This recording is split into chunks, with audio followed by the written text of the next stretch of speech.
আমার আজকে পুরো রাগ উঠে গিয়েছে, কেন মা কতগুলি নিয়েছে কাপড় ধোয়ার জন্য। নমস্কার, আমি সঙ্গীতা, তোমরা সবাই কেমন আছো? বাবা সকাল সকাল নিয়ে এসে পড়েছে মাছ। সুন্দর করে মাছটা বানিয়ে নিয়েছি পেঁয়াজ দিয়ে, আর এখানে হলো মাছের তেলটা ভেজে নিয়েছি খালি আলু দিয়ে আর পেঁয়াজ দিয়ে। গরম গরম ভাতটা এখানে বেড়ে নিয়েছি, কেন বলেছি সবাইকে সকাল সকাল আজকে ভাতটা খেয়ে নাও, তার জন্য এখানে মাছটা সবাইকে দিচ্ছি ভাতের সাথে। ফার্স্টে ভাইকে দিয়েছি, তারপরে বাবাকে দিয়েছি। দেখতেই পারছো এখানে বাবাকে দিয়ে দিয়েছি। বাবা বলছে তুমি নিয়ে নিবে, আমি এখন কাপড় ধুয়ে যাব। কিন্তু না, আমার মা নিজে নিজে কাপড়গুলি ধুয়ে নিয়েছে। তুই কলেজ যাবি না কাপড় ধুবি, কোনটা করবি?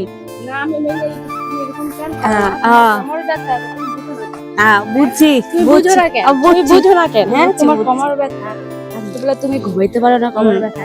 বুঝছি, তুই ধুয়া দিবি তো? হ্যাঁ, তুই ধুয়া দিবি না? তুই ধুয়া দিবি তো? তুই কলেজ যাবি না কাপড় ধুবি, কোনটা করবি?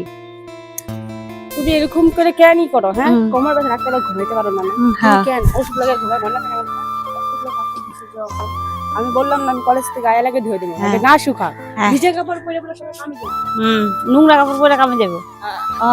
ভিজা কাপড় নোংরা কাপড় পরে কামে যাবো, সবাই কামে যাবে। এক বালতি কাপড় দিয়ে কি দেবো যে বাবা। কি যে না, কোমর ব্যথা রাখতে ওষুধ লাগে ঘুমাও না, মনে থাকে না?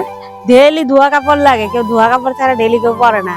কই লইব না, সবাই একটা দিবা বালতি বেরা বেরা যে কাপড় ধুয়ে দিয়ে যাবে। ধোয়া কাপড় ছাড়া কেউ পরবো না, দিলের কাপড় ডেইলি ধোয়া লাগে, কইলে তো হইব না। না হ্যাঁ, আমি ছাদে নিয়ে দিয়ে যাচ্ছি, থাকবো না।